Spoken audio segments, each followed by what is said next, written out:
Hello and welcome to new G K hub. तो यार आज की इस वीडियो में हम डिस्कस करेंगे 12 जून के कुछ इंपॉर्टेंट करंट अफेयर्स। और अगर आपने हमारी पहले की वीडियोस नहीं देखी हैं, ठीक है, तो आप जाकर उन्हें भी देख लीजिए, जिससे कि आपको क्या होगा, आपको और ज़्यादा इन्फॉर्मेशन जो है वो प्रोवाइड हो जाएगी। और अगर आपको हमारी वीडियोस अच्छी लगती हैं तो हमें हमारे चैनल को सब्सक्राइब कर दीजिए और साथ ही साथ हमें इस टेलीग्राम चैनल पर जो है वो भी ज्वाइन कर लीजिए, जिससे कि आपको पता है आपको हमारी इस वीडियो के साथ इसकी पीडीएफ भी वहाँ पर मिलेगी। और साथ ही साथ इस वीडियो से या फिर जो भी मैं वीडियोस देता हूँ उससे जितने भी इंपॉर्टेंट करंट अफेयर्स के क्वेश्चन जो हैं जो भी बन सकते हैं मैं वहाँ पर अवेलेबल कराता हूँ। तो आपको क्या होगा, आपको उससे और ज़्यादा इजी हो जाएगा कि आप अपने कॉम्पिटिटिव एग्जाम्स को और जल्दी क्लियर कर सकेंगे। तो यार जल्दी से आकर हमें इस टेलीग्राम चैनल पर ज्वाइन कर लेना और साथ ही साथ हमारे चैनल को सब्सक्राइब भी कर देना, ठीक है। तो यार अब बिना किसी टाइम बर्बाद किए अब हम बात करते हैं अपने करंट अफेयर्स के बारे में। तो वो है यार कुछ नेशनल न्यूज़ से, है ना। सबसे पहले बात करते हैं नेशनल न्यूज़ के बारे में। तो MHA यानी ministry of home affairs reconstitute a new committee for the welfare of freedom fighters, ठीक है। यानी इंडिया की जो मिनिस्ट्री है होम अफेयर्स के लिए, उसने एक न्यू कमेटी को रिकॉन्स्टिट्यूट किया है, ठीक है। एक नई कमेटी बनाई है for the welfare of freedom fighters, ठीक है। वेलफेयर ऑफ फ्रीडम फाइटर्स की फ्रीडम फाइटर्स के वेलफेयर के लिए एक नई कमेटी जो है उसने रिकॉन्स्टिट्यूट की है, ठीक है। अब इनका कोई नाम नहीं दिया गया यार कमेटी का, नहीं तो मैं आपको वो नाम बता देता कि कमेटी का इन्होंने नाम क्या दिया है। लेकिन ये जो कमेटी है अभी जो चेयर की गई थी, यानी इस जो अभी इनकी मीटिंग वगैरह हुई थी उसमें हेड कौन था इसका, उसमें हेड थे इनके जी किशन रेड्डी, ठीक है। ये चीज़ आपको ध्यान रखनी है, जी किशन रेड्डी और no other eminent freedom fighters, ठीक है। एमिनेंट फ्रीडम फाइटर्स यानी हम कह सकते हैं कि बहुत ज़्यादा पॉपुलर या फिर बहुत ज़्यादा वो वैसे फ्रीडम फाइटर्स जिनको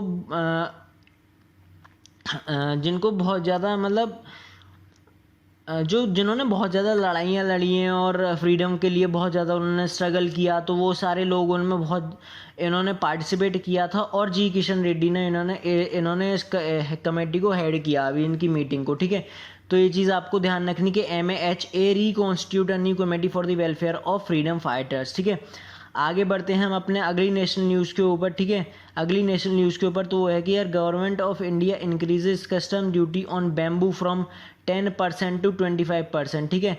गवर्नमेंट ऑफ इंडिया ने 10% से जो कस्टम ड्यूटी लगती थी पहले बैम्बू के ऊपर, अब वो 25% बढ़ा दी है, ठीक है। यानी 15% का इंक्रीज़ किया है इसमें। अब वो यार इंक्रीज़ क्यों किया है इन्होंने, ठीक है। इंक्रीज़ किया है इन्होंने कि हम डोमेस्टिक बैम्बू को ज़्यादा यूज़ करें, ठीक है। डोमेस्टिक बैम्बू को ज़्यादा यूज़ करें अंडर द आत्मनिर्भर भारत अभियान, ठीक है। अब PM मोदी ने बोला था ना कि आत्मनिर्भर बनो, और आत्मनिर्भर भारत अभियान एक शुरू किया था, तो इसी वजह से गवर्नमेंट ऑफ इंडिया ने, ठीक है, गवर्नमेंट ऑफ इंडिया ने जो हम बैम्बू इम्पोर्ट करते थे बाहर से, ठीक है, जो हम बैम्बू इम्पोर्ट करते थे बाहर से, उस पर जो कस्टम ड्यूटी लगती थी उसको जो है इंक्रीज़ कर दिया है फ्रॉम 10% टू 25%, ठीक है, विद इमीडिएट इफेक्ट। यानी अब जो भी बैम्बू जो है इंपोर्ट करेगा बाहर से, चाहे वो ट्रेडर क्यों ना हो, ठीक है, उस पर भी 10% से लेकर 25%, यानी अब पहले अगर 10% का कस्टम ड्यूटी लगता था, 10% का टैक्स अगर लगता था, तो अब वो 25% का टैक्स लगाया जाएगा, ठीक है।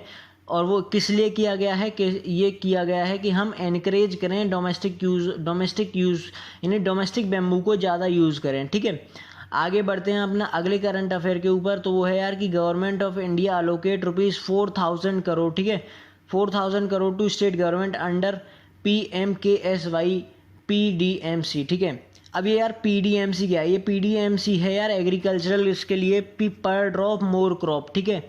यानी इंडियन गवर्नमेंट ने किया है, यानी इंडियन गवर्नमेंट, और सबसे पहली बात ये PMKSY क्या है कि PMKSY यार प्रधानमंत्री कृषि सिंचाई योजना, ठीक है, प्रधानमंत्री कृषि सिंचाई योजना, ठीक है। अब ये एक कृषि सिंचाई योजना है जिसका एक कंपोनेंट है पर ड्रॉप मोर क्रॉप, ठीक है। अब इसके लिए इन्होंने इंडियन गवर्नमेंट ने क्या किया, 4000 करोड़ रुपए जो है वो स्टेट गवर्नमेंट को वो किए हैं, ठीक है, अलोकेट किए हैं, जिसमें कि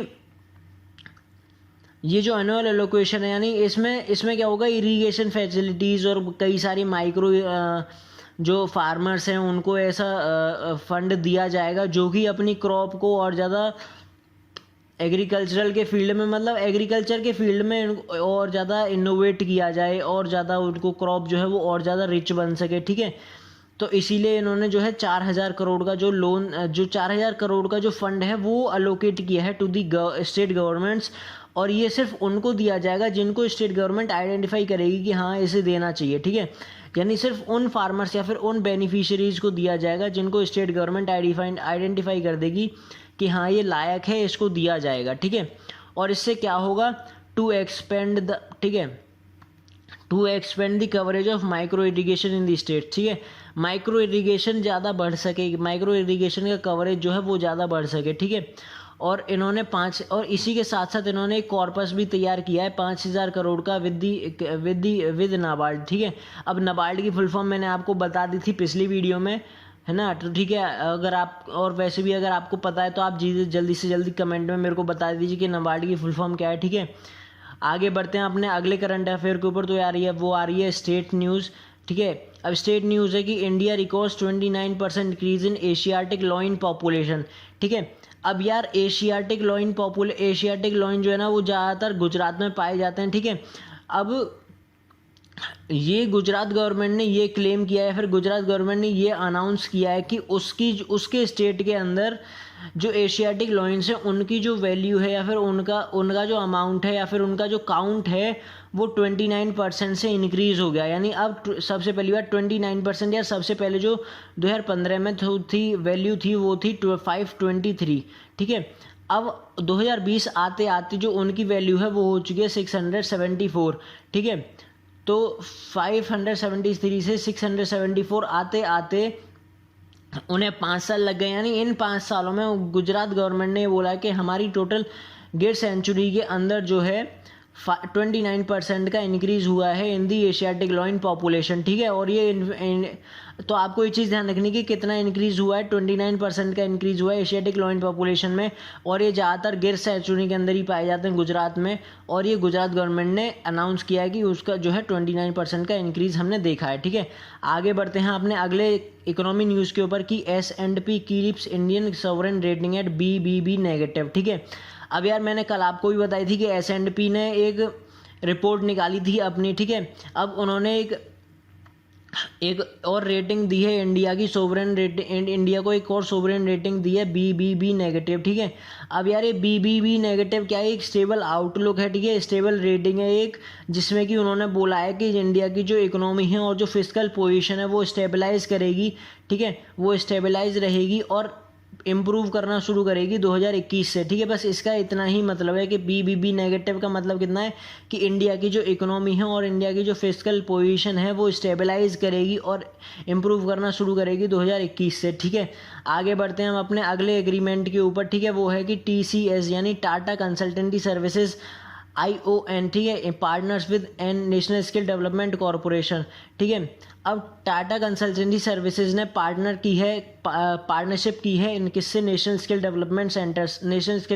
डेवलपमेंट कॉरपोरेशन से, ठीक है। अब इसका मेन काम क्या है, ठीक है। इसका मेन काम है कि वोकेशनल स्किल ट्रेनिंग मिल सके यार, वोकेशनल स्किल ट्रेनिंग मिले through online modes to all students across the country, ठीक है। हम स्किल ट्रेनिंग दे सकें थ्रू ऑनलाइन मोड, ठीक है, ऑनलाइन मोड से for all students across the country, ठीक है। और इस टाइप से होगा क्या, इस टाइप से NSD जो है यानी नेशनल स्किल डेवलपमेंट कॉरपोरेशन जो है उसका जो ऑनलाइन कंटेंट है ना उसको एग्रीगेशन मिल जाएगी एक ई स्किल इंडिया के अकॉर्डिंग में, ठीक है। तो बस इतना ही था इस एग्रीमेंट में कि TCS ने पार्टनरशिप की है नेशनल स्किल डेवलपमेंट कॉरपोरेशन से, क्योंकि उसको जो है वोकेशनल स्किल ट्रेनिंग जो प्रोवाइड करनी है ऑल द स्टूडेंट्स, है ना, इन द इंडिया, ठीक है। आगे बढ़ते हैं अगले एग्रीमेंट के ऊपर। तो है भैया यार NFL, ठीक है, नंगल पंजाब यानी NFL नेशनल फर्टिलाइजर्स लिमिटेड, यहाँ की ब्रांच यानी पंजाब की ब्रांच ने टाई अप किया है ITI, ठीक है। ये भी पंजाब की ब्रांच है to train youth in various trades, ठीक है। यानी नेशनल फर्टिलाइजर्स लिमिटेड ने टाई अप किया है ITI के साथ, ठीक है, टू ट्रेन यूथ यानी ट्रेनिंग देने के लिए यूथ को इन वेरियस ट्रेड्स। अब यार वो ट्रेड कौन कौन से होने वाले हैं, वो ट्रेड होने वाले हैं, ठीक है, 12 डिफरेंट ट्रेड्स होने वाले हैं, वो 12 डिफरेंट ट्रेड्स होने वाले हैं इन, ठीक है, वो ट्रेड होने वाले हैं कुछ होंगे हैवी इंडस्ट्री के अंदर और कुछ होंगे प्रोसेस इंडस्ट्री के अंदर, ठीक है। कुछ होंगे हैवी इंडस्ट्री के अंदर और कुछ होंगे प्रोसेस इंडस्ट्री के अंदर। और इसका मेन काम क्या है? इसका मेन काम है कि एम्प्लॉयबिलिटी बढ़े, ठीक है, एम्प्लॉयबिलिटी बढ़े और उनको और ज़्यादा ट्रेनिंग दी जा सके। और इसका जो है वो मेन जो है स्किल इंडिया इनिशिएटिव है, इसके अंडर काम किया जा रहा है, ठीक है। स्किल इंडिया इनिशिएटिव के अंदर इसको जो है वो इनिशिएट किया गया है और इनका मेन काम है कि इनकी एम्प्लॉयबिलिटी बढ़े, उनको ट्रेनिंग दी जा सके जिससे कि वो और आसानी से काम कर सकें। आगे बढ़ते हैं अगली न्यूज़ आ रही है हमारी डिफेंस से, ठीक है। तो वो है कि यार GRSE, ठीक है, garden research builders and engineers limited, ठीक है, GRSE delivered IGCS Kanaklata Barua to IGC, ठीक है, ICG, ठीक है।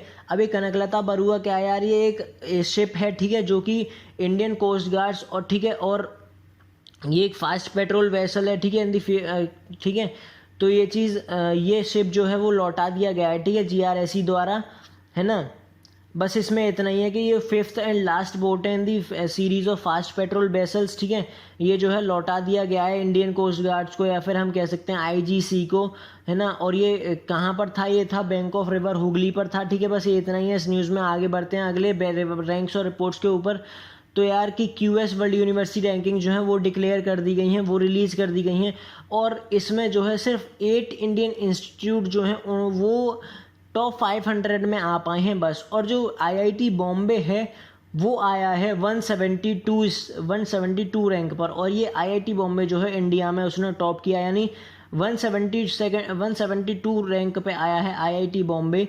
और QS वर्ल्ड यूनिवर्सिटी रैंकिंग्स में 500 में सिर्फ इंडिया के 8 इंस्टीट्यूट ही आ पाए हैं बस, ठीक है। बस इस न्यूज़ में बस इतना ही। और अगर आपको चाहिए कि मैं इस पूरी वर्ल्ड यूनिवर्सिटी रैंकिंग के ऊपर एक अलग से वीडियो बनाऊं तो आप मेरे को कमेंट्स में बता दीजिएगा, मैं इसके ऊपर एक अलग से वीडियो दे दूंगा आपको कि इंडियन यूनिवर्सिटीज़ का, इंडियन कॉलेजेस का क्या परफॉर्मेंस रहा है और कौन कौन सी यूनिवर्सिटी कौन से प्लेस पर रही, और बाहर की जो फॉरेन कंट्रीज़ हैं, फॉरेन यूनिवर्सिटीज़ हैं, वो कौन कौन से प्लेस पर रही हैं, यानी टॉप 100 कौन सी कंट्रीज़ रही हैं, टॉप 100 कौन सी यूनिवर्सिटीज़ रही हैं। उसके बाद में फिर इंडियन यूनिवर्सिटीज़ कौन कौन से प्लेस पर आई हैं, वो चीज़ मैं आपको अलग अलग से इस वीडियो में बता दूंगा अगर आपको चाहिए, ठीक है।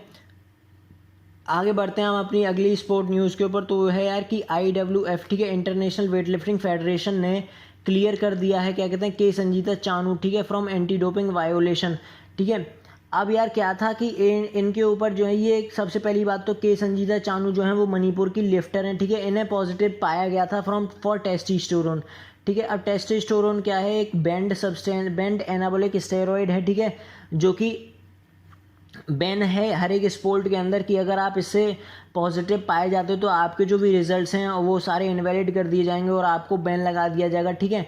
तो 2017 के अंदर जो है एक एंटी डोपिंग एजेंसी ने इनका टेस्ट किया था जिसमें कि इन्हें पॉजिटिव पाया गया था, ठीक है।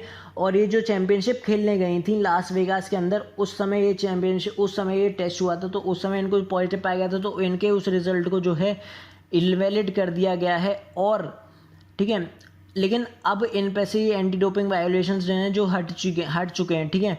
आगे बढ़ते हैं अपनी अगली स्पोर्ट न्यूज़ के ऊपर। तो है कि Alexander Sustov of Russia gets 4 year ban for doping, ठीक है। इनको जो है 4 ईयर का बैन लग चुका है और ये बैन लगाया है court of arbitration for sport ने, ठीक है। अब यार ये जो है इन पर बैन लगा था 2013 से लेकर 2017 तक, ठीक है।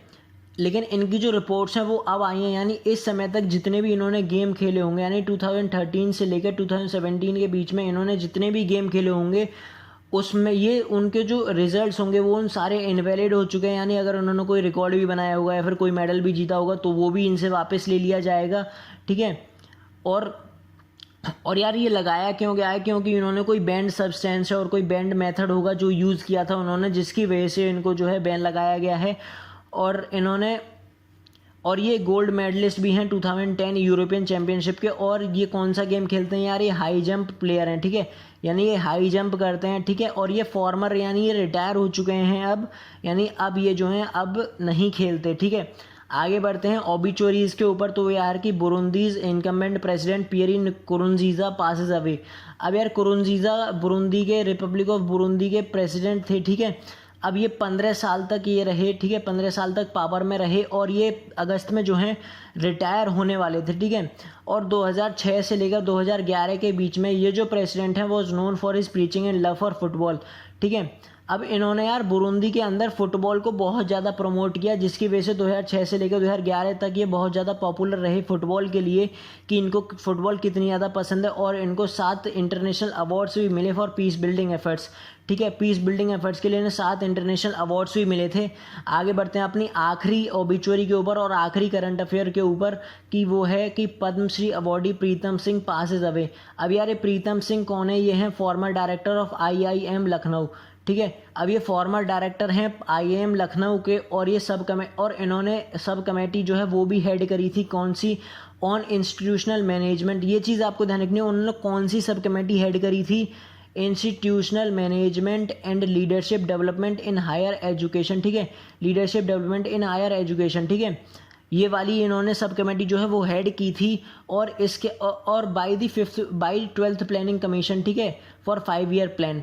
और he was also member for ministry of home affairs committee for capacity building of IPS officers, ठीक है। ये ministry of home affairs committee के मेंबर भी रह चुके हैं, जो कि capacity building of IPS officers पर ज़्यादा ध्यान देती है, ठीक है। उस टीम के मेंबर थे ये, जो कि IPS ऑफिसर्स की कैपेसिटी बिल्डिंग के लिए काम करते हैं, ठीक है। तो यार आज की वीडियो में बस इतना ही। आशा करता हूँ आपको आज की वीडियो बहुत अच्छी लगी होगी। अगर आपको आज की वीडियो अच्छी लगी या फिर आपको हमारी वीडियोज़ अच्छी लगती हैं, तो जल्दी से अगर हमें टेलीग्राम चैनल हमारे टेलीग्राम चैनल को ज्वाइन कर लीजिए, और साथ ही साथ हमें इस यूट्यूब चैनल को ज़रूर सब्सक्राइब कर लीजिए, जिससे कि आपको जो है डेली करंट अफेयर्स वीडियोस मिलती रहें। और साथ ही साथ हमें और ये PDF भी आपको मिलती हैं, तो और करंट अफेयर के क्वेश्चंस भी आपको मैं वहाँ पर प्रोवाइड कराता हूँ। तो जल्दी से अगर आप जो है हमें ज्वाइन कर लीजिए वहाँ पर। तो आज की वीडियो में बस इतना ही। कल मिलते हैं एक और नई वीडियो के साथ में, तब तक के लिए शुक्रिया।